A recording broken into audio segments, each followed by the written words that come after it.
Shalom and welcome to another in our series of podcasts from Temple Beth Am, a dynamic center for conservative Judaism in Los Angeles. This is a recording of Rabbi Adam Kligfeld's weekly Rashi study class. Hello to anyone who might be listening to this at their own time on the Temple Beth Am podcast. Moving right along, we're deep into the seventh Aliyah. Not deep. We're in the seventh Aliyah of Va'era, and we should be starting to think about, maybe a siyum, around Pesach time, a little bit after. There are not that many verses left, and whenever we finish a parsha, we have a celebration, and we get to read Torah on the parshas, and we have some food and nash. We should start thinking about that. But right now, where I left off is that we were almost through all of the examples that Rashi was giving in verse 18 for forms of roots that begin with Yud, where the Yud drops out and we get to Avav. Is it just me, or is it not as bright in this room as it usually is? It's not as bright as it usually is. Okay. So if you remind yourselves, the verse 18 was Hinani mamtir ka'et machar. Behold, I'm going to rain down. The He-feel works both in Hebrew and in English as both referring literally to rain and to bringing down from above. Ka'et machar, at this time tomorrow. We discussed that there seems to be like the word this missing in the Hebrew. Barad, hail. Kaved ma'od, very heavy. Asher lo haya chamohu b'Mitzrayim, such that there was never like this in Egypt. Lemin hayom hivazda, from the day it was established, or the day of its establishing, its founding, ba'ad ata, until now. And Rashi was pointing out that the word hivazda, you might be wondering, what's the root of it? Is it vasad, vav samach daled? No, it's yasad, having to do with a foundation. And he's bringing us several different places where that happens elsewhere in the Tanakh. And we got to the last two. So the last two are from Esther and from Mishlei. So I want to bring them up on the screen so you can just see them in context. Okay, and now, Elon, do your thing again. If you can get rid of the people, Get rid of those people. Okay, this is timely. We're coming up, second chapter of Esther. Look at verse 22. Bayamim hahem, on those days, Mordechai yoshev b'shar hamelech. Mordechai was sitting by the gates of the king. Katzaf bigdan v'teresh, shnei sarisei hamelech, two of the eunuchs. They kind of got up. Mishomrei Hasaf, from those who kind of protected the door. Vayevakshu lishloach yad. It's such an interesting use of the word vayevakshu. We normally translate it as to request, but it means to seek, and here means to intend. They intended to extend their hand, meaning in violence. Bamelach Achashverosh, to kill or to injure Achashverosh. Vayivada hadavar leMordechai. The matter was known to Mordechai. The root of Yivada is not Vada, but Yada. The first Yud, the only Yud of that word, is the Yud that's part of the form of the verb. So you might think, so it must be the last three letters of the roots. No, it's Yada, but the Yud turns into a Vav in that form. That's how Mordechai becomes known in the palace. And then the next one, just reading the Rashi, because all he's doing is quoting the verses from Mishlei 29:19. Oops, did I not pull that one up? All right, let me just do it here. Sorry, I thought I had that one up. So I've never seen Mordechai transliterated the way. How was it transliterated? It's spelled like with a Mordechay. Mordechai. What did I say? It was Proverbs. What's the citation? 29:19. I thought I had it up. Sorry about that. Okay. By the way, Mishlei is another book that I'd love to do a class on. We dip into it, but it's amazing how much life wisdom is packed into each verse of Mishlei, and I've never taught a class systematically on it. So that's another thing to do in the next life. But Dvarim lo yivaser eved, aved would be eved, but it's on an et nachta. So a servant will not be yasard, will not be kind of sent backwards, corrected, redirected, badvarim, just with words, ki avin ve'ein ma'aneh. Even though he's going to listen, he's not going to answer. This kind of sounds like parenting as well, right? The root of yivaser is not vasar, it's yasar, to be kind of sent backwards, to be removed, to be corrected, and it's the same form. So Rashi, these are the last two of maybe 5 or 6 situations where Rashi has said, if you've got a verb like yasod or yalad or yada or yasar, in certain forms, the yid's going to go away, above is going to replace it. This happens in certain roots, just like what's another letter that if it begins a root, something changes in the form? Nun, right? Nofel becomes yipol. Nasa becomes yisa Adonai panav elecha. Why? That's for PhDs in ancient Semitic languages, the actual why. But it does happen, and it's interesting to note the pattern. Rick, your hand was up and down. Did someone answer your question? I was going to ask you about the trope here. Has it ever been, do we ever sing Proverbs with there's a double set of trope there. So when you said et nachta, I looked at it and I reminded myself there's another set there that I don't know much about Proverbs at all. So do we sing it with trope? No. And not only do you not sing it with trope, all the books of the Bible have trope in them. It's not only the case that we don't have a tradition of singing Proverbs or a tradition of singing Tehillim. It's also the case that the arrangement of tropes, forget about what they're supposed to sound like. They don't look like they go together. If you try to even like sound out trop on a verse from Tehillim or Proverbs with any of the trop systems, then they're not in order. So again, I'm sure someone has a theory as to why there's trop on those words and what it should mean, but it doesn't even follow the patterns that we're used to. 4 books. There's 3 books. Yeah, Later. Yeah, of the 24 books, 21 of them have the same system of trope, and 3 of them are different. The 3 are Mishle, Tehillim, and Job, Yov. So this is a TIL today. I learned today. So the theory is that those 3 follow the same internally coherent trop system, but they're just different than the other 21. Yes, yeah. That's my understanding. Interesting. Good. I never knew that. That's really interesting to know. What about Daniel? Does Daniel have... Everyone in the room has to speak on a microphone. Oh. Daniel agrees. The question was, what about Daniel? I don't know. We have to look at that. Okay. So thanks. That's any last questions on verse 18? Okay. All right. Let's go to verse 19. Stevie, you want to read? Who gets the microphone?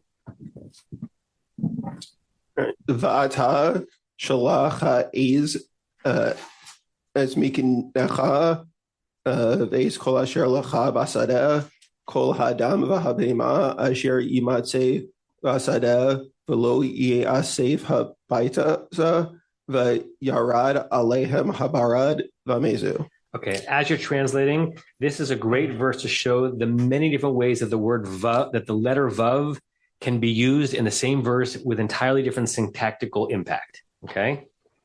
All right. And now send the these. The ha'ez word is hard. Shlach makes sense. Yeah. Et miknecha is a direct object. Send what? Send your flock. Right. You can kind of put ha'ez in abeyance. We'll come back to it. But okay. Your flock and everything that is yours in the field, all the people and the animals that are found in the field, and do not add or the best way to render veloya a safe is and one who will not the one who will not have his stuff be, or the one that is not brought up into the house. And All right. And those not brought into the house will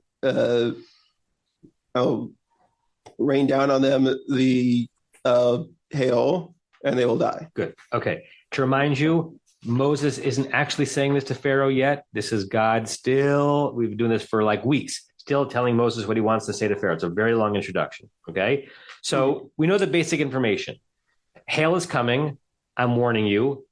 If you care about your flock, gather them in. And anything that is not gathered in, hail is going to fall on them and die. Okay. Ha'ez is a weird word. For someone who hasn't yet looked at the translation, anyone want to give me a sense of either the vocab, like that it's from, and or the form of speech it is? Isn't it a goat? Okay, so ez it can be goat, which is confusing because it could make sense here because we're talking about your flock. So it could be written, although I don't think it's what it means. Now send the goat and your flock and everything in the field, etc.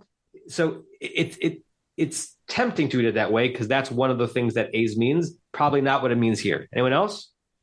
It's imperative form. Reb? Seems imperative of a he feel, right? It seems like a do this in a verb that is in a he feel that's in a causative. Look at the Unkelist for a second, and for the 100th time, the fact that Unkelist translates it this way doesn't mean he's right, but is giving you a sense of what it may have meant to the common reader back then. Ucha'an, now, shlach, that's shlach.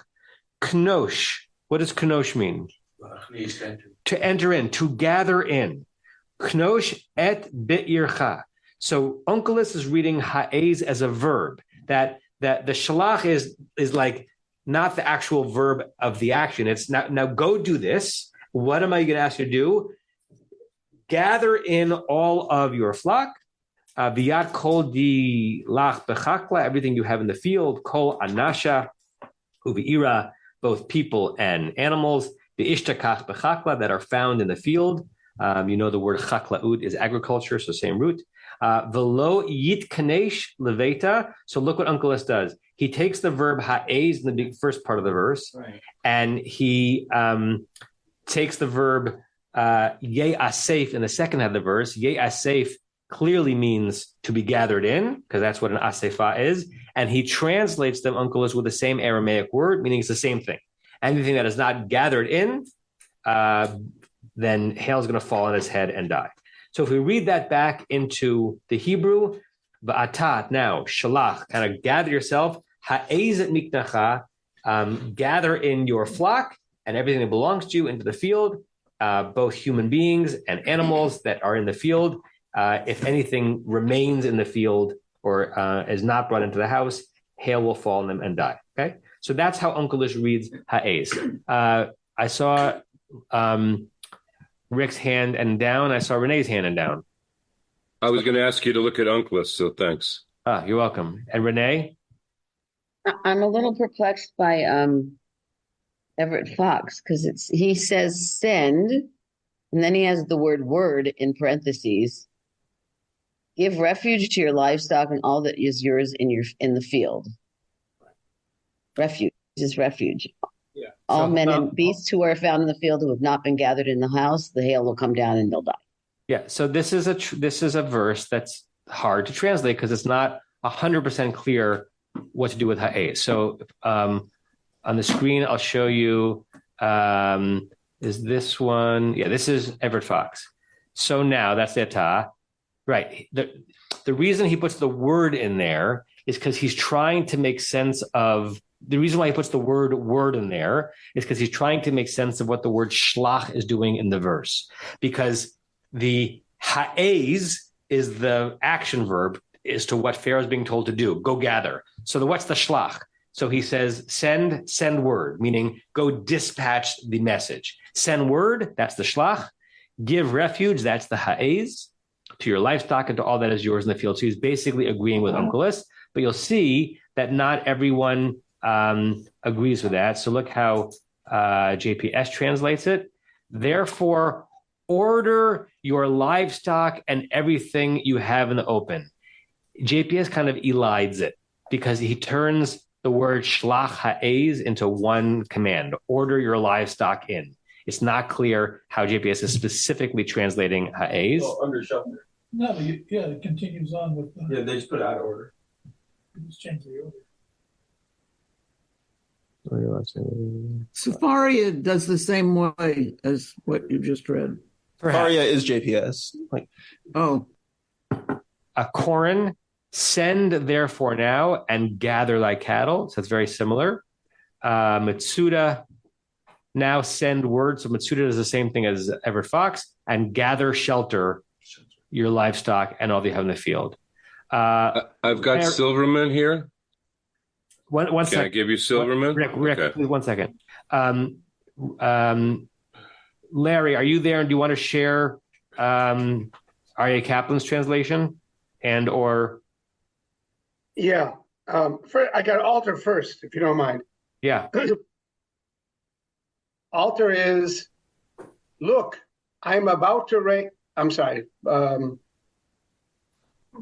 You're sorry, but you should be sorry because we can't hear a word you're saying. We're just distracted by the beautiful face underneath your face. You can't hear me? We're just distracted by the beautiful cherub that is connected to your bosom. Izzy. Well, this is Izzy. We'll see if it takes in 13 years or so.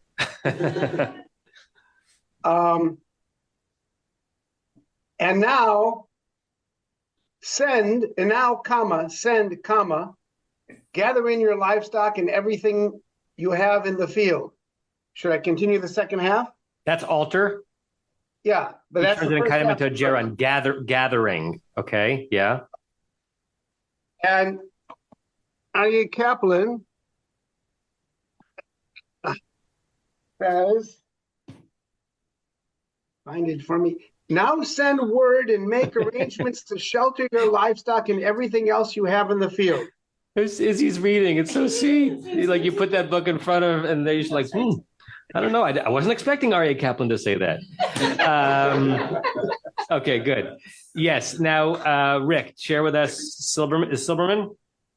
Yeah, it's totally different. Silberman, send therefore now and use thy power over thy cattle. So they're taking A's as a strength, like O's, as like O's. Power. Correct, right? O's, exactly right. This is not an easy phrase to translate, which is why Rashi is interesting, because Rashi is going to weigh in on which root to use. Okay, Uncle, it says kanos, bring in, and Silberman, who usually translates al pi Rashi, says no, it's from the root O's, which you can also imagine, like you use your az to take in all the livestock from the field. Okay, so Rick, were you going to say something else? Oh, no. Okay, let's read the Rashi. Oh, yes, Elon. Oh, you were first to the microphone today. This is not on the translation. It's just one thing that strikes me about this this verse in juxtaposition to verse 16 is in 16 where you have the notion of God as kind of vengeful mafia don.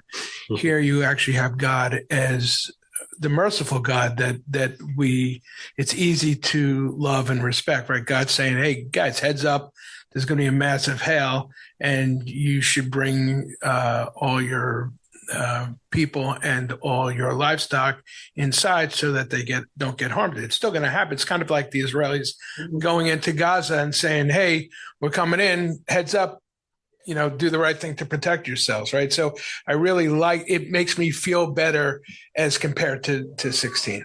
I'm so glad you mentioned that, because it's almost like not mentioning it, and I've forgotten to, is Ikar Chaser Min HaSefer, that the main point of the verse we're not discussing. This is the first time where God is not only saying a plague is coming, but telegraphing how to mitigate the impacts of the plague, right? As if to say, I'm not sending you hail to kill your livestock. I'm sending you hail to annoy you and to pressure you, but save your livestock. I don't want your cattle to die. I don't even want your people to die. I'm so glad you mentioned that. Larry, and then we'll go to the Rashi with Stevie. I wanted to make exactly that point, that it was the first time that God basically has said to people, said to Moses to tell the Egyptians, Pharaoh and the Egyptians, how to avoid being harmed. Yeah. Good. Okay, let's read the Rashi. And the first thing Rashi is going to say is, you'll see, we already discussed. Shalach ha'ez ketargumo shalach kenosh. Okay. So like the translation, send, gather. Right. Reader, if you're wondering what the root of ha'ez is, he says, Uncle got it. It means to collect, to bring in. And now he's going to, you already know Rashi's method. Now what Rashi's going to do, bring you other places in Tanakh where that root, right, means to bring in. So this is going to be me sharing the screen again. So, v'chein yoshvei ha'gabim ha'izu. Okay. So Isaiah chapter 10, verse 31. So this is a series of prophecies about inhabitants of the northern kingdom who are going to be decimated by the Assyrians, right when the northern kingdom essentially disappeared. And it's very kind of terse language. Nadada madmena. I don't know where madmena was in the northern kingdom, but they're going to wander, like they're going to be removed. Yoshvei Hagevim, the people who live in the place called Hagevim. Hey Izu doesn't mean in the context that they're going to strengthen themselves. I mean, they're going to get the hell out of the way when Sancherib comes down to come conquer the northern kingdom. So Hey Izu here, which you could read from the root Oz. Rashi says no, it means flee. Same thing, or flee meaning gather yourselves to get out of danger. Leonard? So what's the root there? What's the root? Okay, so look at the screen. Uz. Okay, so if you look at the screen, BDB, it means to take or seek refuge. I don't know any Arabic, but apparently it's similar to wa'adda, that the Dalet and the Zayin are interchangeable. To take refuge, seek protection. And we know this, Adonai Uzi Uma Uzi, right? That's the opening lines of Haftarah, either Balotcha or Brechukotai. Adonai Uzi Uma Uzi. God is my Oz, my strength. Uma Uzi, my refuge. Those are different ideas. Are they early related to each other? Possibly, but they're understood biblically mean two meanings: a source of strength and the place where I'm protected. I think it's Baalotcha, but it might be Buchukotai. Okay. That's the root. Okay. Keep going. Stevie, which is just quoting the next verse. Izu b'nei man. B'nei Binyamin. Okay, so look at the screen. First verse of the 6th chapter of Jeremiah. Ha'izu b'nei Binyamin mikerev Yushalayim. It does not mean gird yourself, strengthen yourself, but gather yourselves away from here, children of Benjamin. Mikerev Yushalayim. Leave Jerusalem. Ubitkoa tiku shofar. Blow the shofar in Tekoa. Tekoa still exists. It's kind of southeast of Jerusalem.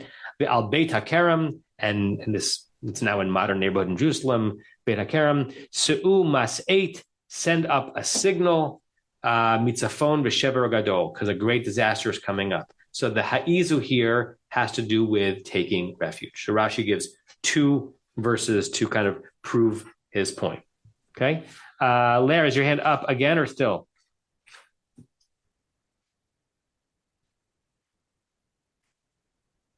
I just wanted to mention that the verse from Isaiah happens to be the verse before a haftarah we read on the 8th day of Pesach. I don't understand why. I don't understand why it's not included. I haven't looked it up, but we don't read it as a part of a haftarah, but it's just before. Interesting. Okay, I had not recognized that, so it's another today I learned. Joanna and then Renee.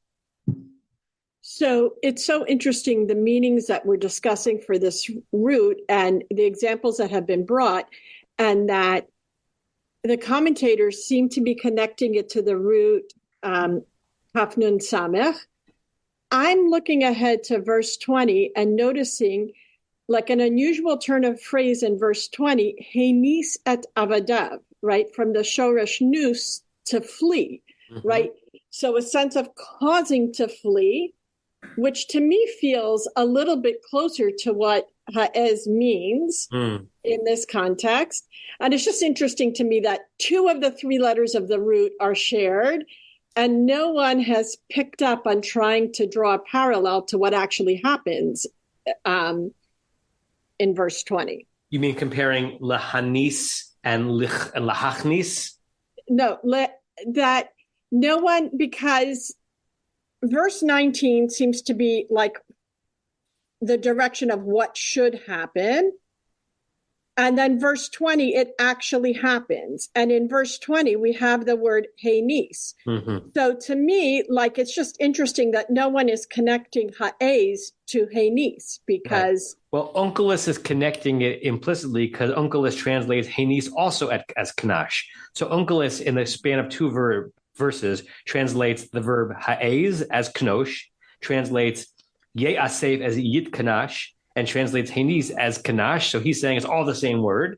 And just to a mild correction, in verse 20, it still hasn't happened yet.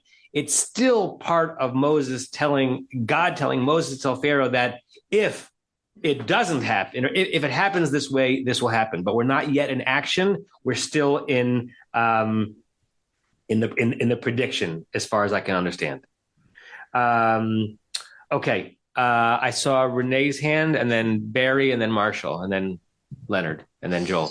I'm just finding it interesting that we're reading about different definitions of A's and O's and the connection to Nachal O's. Yeah. Nachal O's, I believe, is from the version of O's that means strength, right? Not of fleeing. There are 2 kibbutzim in that area. There's Nachal O's and Nir O's. Right, Nachal is a wadi, a valley, and Nir is a field Adjacent to Gaza. No, Nachal Oz, and it's near. Oh, it's Nir Oz.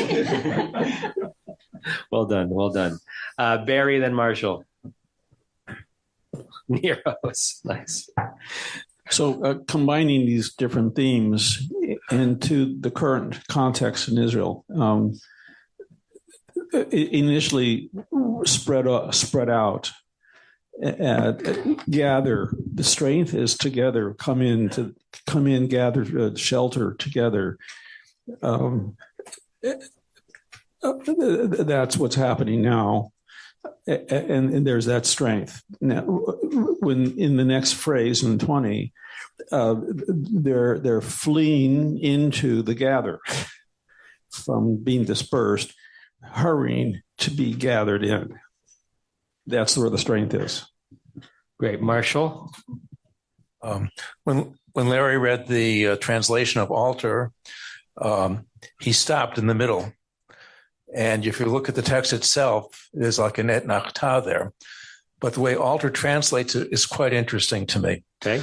And he says, and now gather in your livestock and everything you have in the field, period. And then he says, every man and the beast that will be in the field. So the word beast is behemah, that will be in the field that are not taken indoors. But the hail shall come down on them and they shall die. So what about that you want to amplify? Well, I thought that we have the miknecha, which that's miknet son and miknei bakar. The flocks of the field, which are, I guess, cows and sheep. And here in the second part of it, he's expanding it to say not only those, but also beasts, behemah, he's defining as beasts, and also any man who's left outside are going to be wiped out and bametu, and they will die. Is anyone who's looking at English translation have a punctuation that suggests that there's an end quotation mark at the end of verse 19 and in verse 20 we're actually being described what happens, or that is still part of the prediction? Yes, the quotation marks end at the end of 19 in JPS. Right. I wonder if that's the case in Everett Fox. While I'm looking, what were you going to say, Leonard? You're next. Yeah, so the if the word ha'ez means to shelter, then there's another related word to it that I think we're all familiar with, ma'oz tzur. Ma'oz, sure. It's the same when Adonai Uzi Uma Uzi. It's the same word. Ma'oz, exactly right. Very good. Marshall? Yeah, I think I misspoke before when I was talking to Joanna that this long introduction to the plague ends in verse 19, and by verse 20, you're right, Joanna, that's actually happening, or we're being told that it happened. We haven't actually read that verse yet, but when we get there, that's correct. Okay, did I miss anyone? Joel? Yeah, I just want to talk about shlach. So a lot of the translators are having difficulty with that because it's a transitive verb. So they're putting in an object, but if you look at the trope, it looks like it's one thing. It's not v'ata shalach. It's shalach. So it's connecting shalach and ha'ez. So it's like it's one action. It's send your people to shelter. Yeah. Send and shelter. Yeah, and I think you're right that Everett Fox is aware that in order to make his version work, you have to add in a word, and the word he wants to add in is word. And it might be more appropriate to translate that two verb phrase as a single action. Right. It's like I don't know, go and take this to Joel, right? So I'm actually asking you to do one thing. I'm just using two verbs to tell you to do it. Yeah, good. Okay, Rashi has one more thing on the verse. Stevie? V'lo Yosef habayta lashon hachnesa. Okay, so it could more uncless, but there's something subtle going on here. The answer is clear. The question is, what's the question? The answer is, as Uncleus translates this the same way he translated ha'ez and the same way he's going to translate hanis, it means together. The question Rashi is asking is, what does the verb ye'asef mean? Because we know why Rashi was helping us understand what ha'ez means, because it's an uncommon phrase. But why is he asking us to, why does he think we need help here? Because think of what the root asaf normally means. It means to... It means to gather together in a large group. That's not what's being described here. What's being described here is take each of your individual flocks and actually spread. They're already gathered in the field.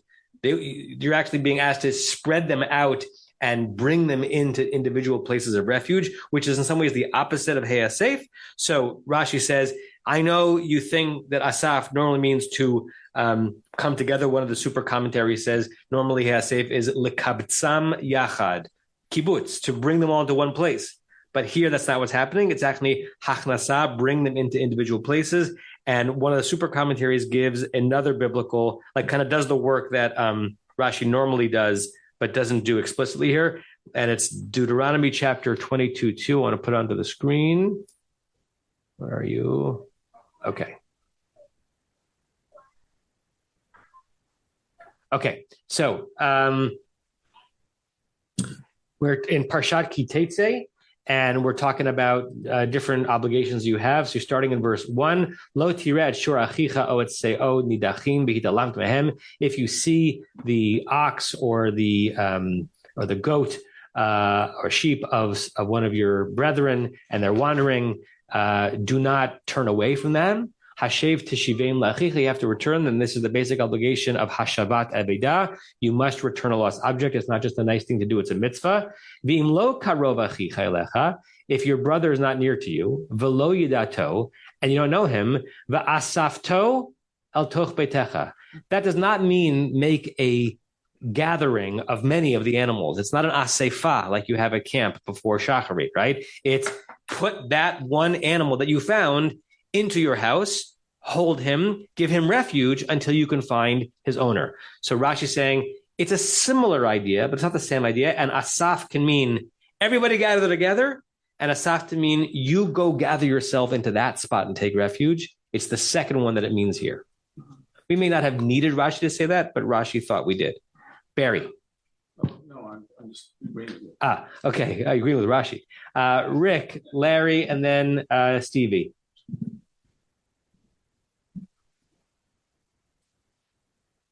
You're muted, Rick. Hi. I wanted to highlight the verb shalach. If you go back to 13, there's the phrase we all know, shalach et ami, send out my people. Then in 14, he says, this time I'm going to sholeach, I'm going to send magevotai. And then in 15, now ki ata shalachti et yadi, I'm sending out my hand. And I think that's all of them. And then here to 19, the message is for Pharaoh to send. So it's the repetition of shalach. There must be something going on there. Yeah, Buber would call that a light vort, right? That if you read the chapter through the word out, read the chapter through the word that keeps appearing, it almost suggests like a theme to the chapter. And that's a really interesting thing to point out, that the root shalach is used apparently at least 4 different times in the chapter, in 4 different ways, right? God sending a plague, and God extending God's hand, and what God is telling Pharaoh to do, to like send to bring in your flocks. And there was one more. So that's really an interesting observation, right? And I wonder if Buber actually said something about that chapter. Larry, then Barry, and then Marshall. Oh, sorry. And then Rick, and then Stevie. Stevie's in there too. I want to go back to the issue that Elon raised, and that then you expressed as being, this is the first time that God is warning, is showing the people a way to mitigate the disaster. And I'm struck by the fact that it seems to me, not only is it the first time, but what God's telling Moses to tell Pharaoh is, this is an existential threat. This is an existential event. I'm going to show you how to avoid it. But if you and your beasts are outside, all of Egyptian society, civilization will be destroyed. I don't think that any of the previous seven? This is 7, I think. 6. Any of the previous 6 plagues, makot, were existential threats. They were annoyances, inconveniences, etc. And so are the next 2, I think, unless you want to consider the arba, the locust, as being existential because it could create famine, and it could destroy society. Choshek, I'm not so sure about, but clearly, makat, the slaying of the firstborn, in a sense, would be. And I want to read just a little bit of what Alter says, how we should take this. He says, perhaps all of the report. First of all, he's puzzled because the beasts were supposed to have been totally destroyed in verse 6. He said, right. You may have missed that class. We dealt with that. How Rashi says sometimes kol means rov, sometimes all means most. But right. Yes. But so what Alter says is, perhaps all the reports of general destruction are meant to be taken as hyperbole. In any case, it seems unwise to look for absolute logical consistency in this narrative. And I think he's talking about the entirety of the Esther Makot, which is chiefly focused on conveying a sense of grand cumulative catastrophe. Yeah. Larry, what is it in this verse that makes you think that this is being described as more existentially catastrophic than the others? Is it that God is saying, if you don't do it this way, it will be existentially catastrophic, but I'm showing you how to make it just a terrible annoyance? Is that what you're reading into? Right. He's saying, I can destroy you all. If you don't go inside, I'm going to tell you to go inside, but I could destroy you all. I could take all of your lives, of all of your animals, and of all of the human beings. Got it. And the fact that I'm just showing you this power right now means that I could use it in the future. Got it. I understand that better now. That's helpful, and it's evocative of what we talked about in terms of, why does the narrative have God tell Moses to tell Pharaoh that Pharaoh has some power for when a plague is going to end? Isn't it more powerful to just impose the beginning and the end of a plague upon him? And we talked about how if I let you know that you can tell me when you want something removed and I remove it right then it actually shows that I'm powerful, not you, and I'm toying with you, right? So I'm giving you the plague and I'm giving you the remediation of the plague. that reinforces how much power I have and you lack. And if I could just make one not quite explicitly political comment about it, this is a question of deterrence. Yeah. God is, in a sense, trying to motivate Egypt and the Pharaoh. I can do this to you, so let my people go. But he doesn't. In the same way, the deterrence only works if the other side not only credibly believes that you will do it, but the other side actually wants to avoid the catastrophe that you want. When the other side welcomes the catastrophe that you're threatening, that threat or that action is absolutely worthless. Please don't make me make this existentially catastrophic. Other side says, bring it on, right? And by the 10th plague, God does not give the Egyptians the remediation, just the plague itself. That's a really helpful comment. Thank you, Larry. I forgot the order, but so go, Stevie. A lot of people want to talk, and then we'll go around. So I have a somewhat different take on this, which is I remember there was an article maybe 10 years ago or so that got some publicity that was about various corporations that had publicly denied climate change or whose CEOs were adamantly denying climate change as a real phenomenon, that nevertheless had taken various economic steps to prepare for it, right? That were, changing, that were investing in technologies to that whatever would, anticipating that this was actually happening. So it seems here it's like, yeah, you can oppose God all you want, but when I give you an opportunity to protect your assets, you're going to take it. Hedge your bets, right? Like you might put on a good show, but as soon as I, offer this to you, you're not actually gonna, hold fast and endure. You're going to admit that this is a power that you can't stop. But if you looked into Pharaoh's stock portfolio, he would have diversified into assets that didn't rely on God not existing. Exactly. Yeah. And the other thing I was going to say is, safe is right. Also used commonly as safe el amav when someone dies, that their bones are gathered up. And here, safe as being, brought to protection as opposed to being brought to death, brought after death. I think it's evocative. But it's evocative, and it's a perfect linguistic association because safe el amav means to be gathered in for eternal refuge, and not in a psychospiritual way, in a literal way. In fact, this is so timely. On the trip to Israel we had last week, our tour guide for the trip was David Karen, who was the director of Nativ when I was on it, who now in his retirement is going back to his roots, which is just to be a tour guide. And he's an exceptional tour guide because he's such a tremendous historian. And whenever I go to Israel with David, I see things I've never seen before. So we went to a place. I've been near it 100 times. I've never been there. If you can picture the Tachana Rishna, what they turned the old train station into at the bottom, at the edge of Emek Rafaim and King George Street, if you know the area. And then there's a little ramp, a road that goes downhill. You pass the Begin Center on the right, and eventually you get to the bridge that takes you to the Cinematheque. Right above the Begin Center, there's a little mini not architectural. What's the word when you're excavating? Thank you. Archaeological site. And in that site, they found hewn into the stone, the natural limestone of Jerusalem, not Second Temple, First Temple burial plots. And they were designed in such a way that it's clear there was a place for the body to be placed when it died. And then each one had a little niche attached to it, such that when the decomposition had taken place and it was just bones, it could be Ye'asef el Amav.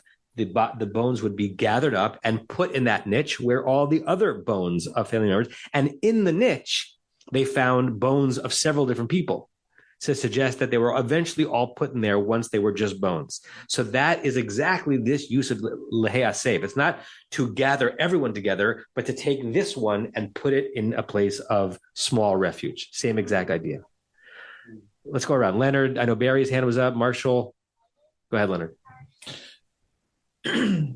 So God or Moses is giving the Egyptians the option here of not staying out on the field and saving themselves. But if you read on a couple more verses, the hail is going to destroy all the grass and all the trees. So, okay, they're not going to be killed by the hail. They're just going to starve to death instead. Yeah. Right. And as Larry pointed out before, we should imagine that most of that stuff has been destroyed anyway by the what was it? Was it the Arov, right? Was supposed to destroy everything. So there's not much left. But at least God is giving them the instructions for how not to have them lose their lives in this moment. Correct. Barry. So just going back to the idea of gathering versus gathering inside, that the beta,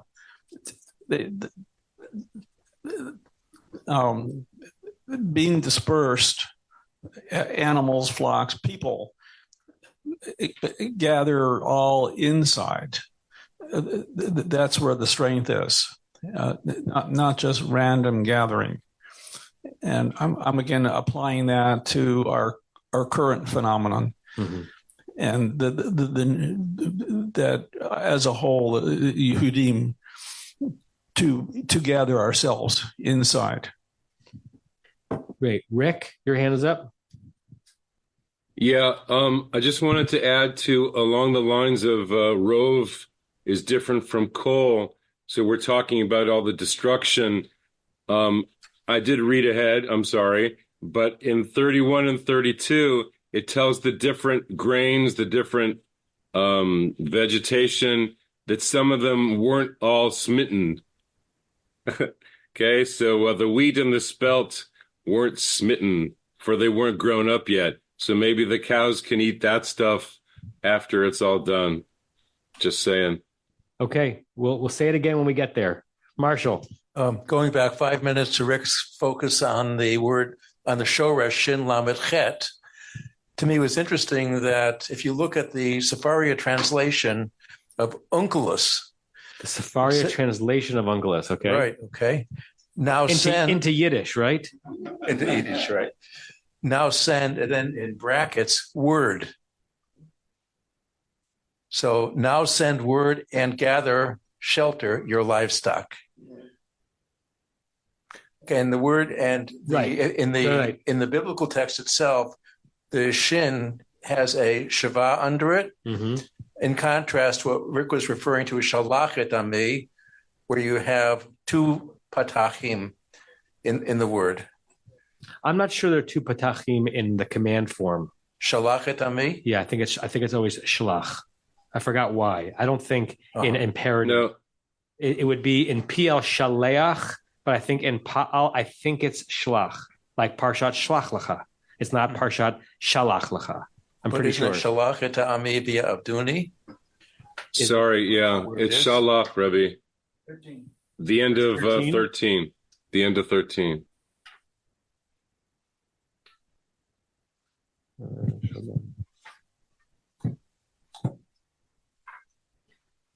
That's interesting. So I wonder what the shva under shalach means, because it's not turning it into PL. That would be shaleach. So it's still a pa'al form. So I don't know what to do with the fact that it's been turned into a shva, because it's if it can appear as shalach as imperative. Can we look in the BDB? Well, the BDB is not going to tell you how it's written and pointed in each form. So I'm not sure how to resolve that. But I think that whether or not we add the word to it, I think doesn't depend on the vowels. I think whether or not we add the word to it is whether we think that shalach is part of the action of ha'ez, go and gather in, or if it's about like making like a public call to go take this, that this is happening, like sound the alarm, in which case it's to send word. But I'm not sure that's dependent on the shva versus a patach. Interesting. Yes, Marshall? Just one more comment. That Alter notes the word that, but not necessarily in this context, that the word bayit and sadeh may refer to inside and outside.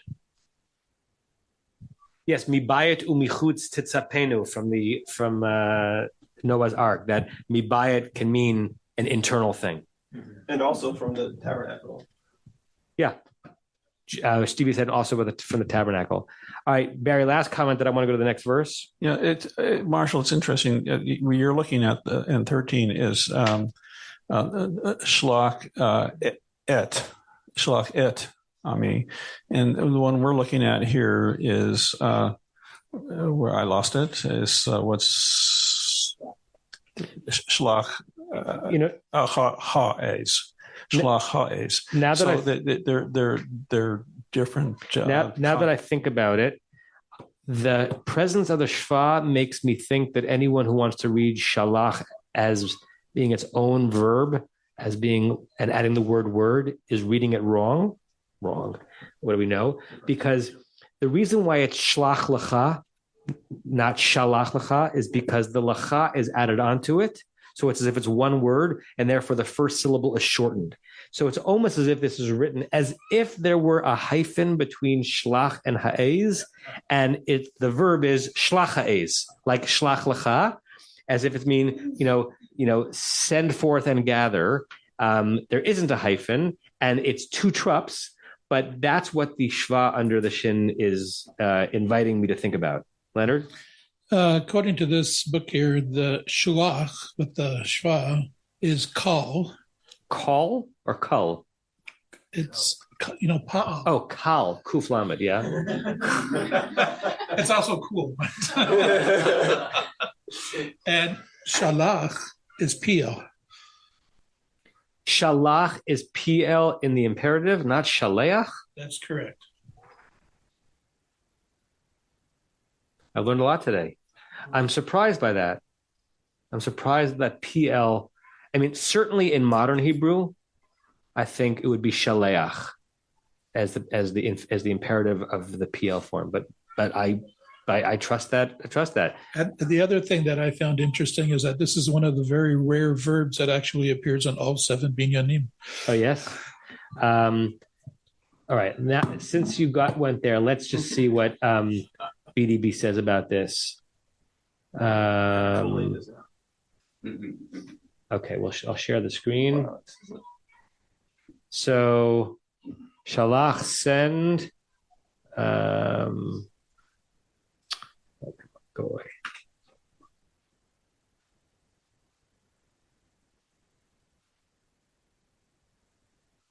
I'm not seeing. BDB does less work on how the different forms are pointed. So I'm not sure we're gonna get help on that.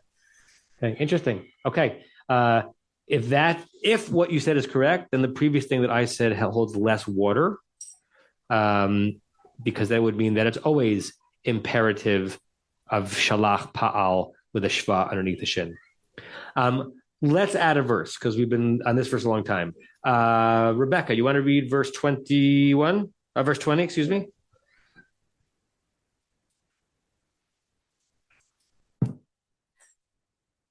Hayare et dvar Adonai me'avdei paro henis et avadav ve'et miknehu el habatim.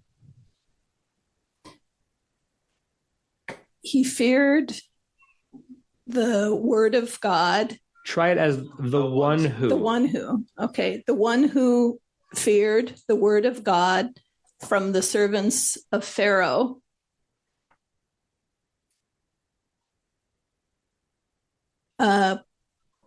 Caused his servants and his cattle to flee into the houses. Right. So it's interesting, the phrasing. So in addition to the content of the verse, that the warning given in verse 19 was heeded by some, it's introducing a category of normal Egyptians who had Yirat Adonai, right? This could be the beginning of the notion of the Erev Rav, the people who were conscientious objectors to Pharaoh's terror, who heard the warnings and said, I'm choosing this side, not that side. And I'm certainly choosing, as Steve was saying before, to hedge my bets, right? To if there's any way I can save my cattle and my servants during this time, I'm going to try to do it. Okay.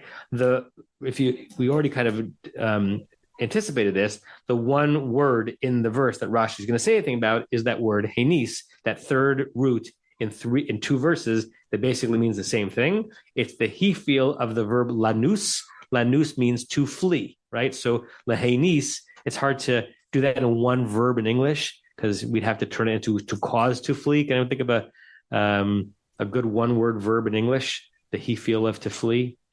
I'm not sure how I would render it, but that's the word that Rashi's to scatter. Yeah, it's hard to know. Larry, do you want to say something before we read the Rashi? I just want to comment that I often struggle with yoreh, with the verb that's often translated as to fear. You're supposed to fear God, and what we often fudge and say what means to revere, not actually to be fearful, to be pachad. Correct. But in this case, it actually works both ways. Nice. So we can either interpret this to be those Egyptians who actually accepted Adonai as being the all-powerful God and revered him, did what Moses told the Pharaoh to do, or we can say those who simply were afraid of him as being another superior power, divine being. So it works in both senses. Very good. Yeah. And Everett Fox also uses it as awe. Yeah, particularly with et being multi-purpose of direct object and with, right? The simplest way is hayare et divar Adonai, the one who had awe for the word of God, meaning a believer. But you could also, it's tempting to read hayare, the one who was afraid et divar Adonai. With this recent pronouncement of God, they were actually afraid that they didn't do this, that they were going to have a worse fate. Yeah. Stevie and then Barry. Just the word devar makes me think that it's more likely fear than like reverence or something, because it's not like the object of the fear isn't God, it's God's word. Yeah. And Uncleus translates devar as pitgama, literally the thing that was said, right? So suggesting fear regarding the content of what God had said. Yeah, Barry. So, the previous was to gather. So here is not to flee, but I use the word swoop. They all swooped in. Who swooped in? Animals and people. Yeah, it's a causative verb, so it's someone doing something to someone else. So maybe the one who had fear of God kind of sweep together all of their swooping. Yeah. So look at let's finish with the Rashi. Rebecca. Henis hivriach. Okay, so the first thing he does, he translates it from a word that he thinks is going to be more complicated to a word less complicated. Hivriach is the he feel of the root barach. What does barach mean? To flee. So to cause to flee. That's already the language we were using in English. And then he gives us, as Rashi always does, a verse to compare it to. Lashon. I don't have that. You don't have a really? Yeah, I have it here, but it's not on. Interesting. Yeah, Silverman only has Hibriach. Yeah. So the next thing he says is Lashon Vayanos.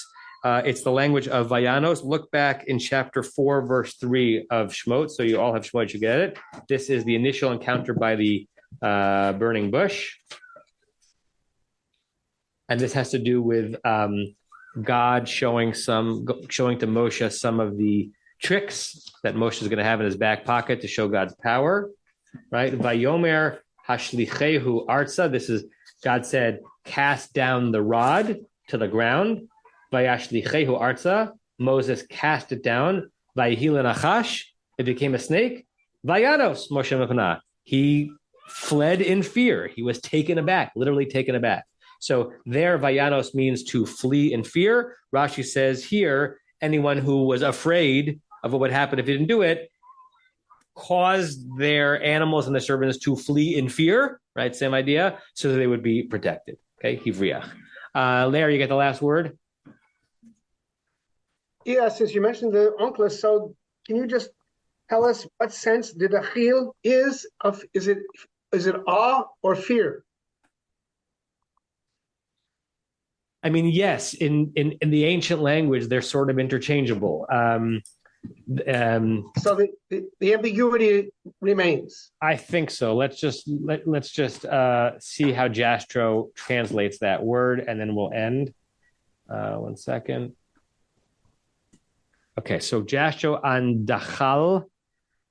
It's interesting. It also means to worship and to fear, to be afraid of, to shun, to worship, to revere. It's all of it, right? Fearing and awe-inspiring. It's both, which is an interesting thing. And even up here, dechila, the noun form means fear and it means reverence.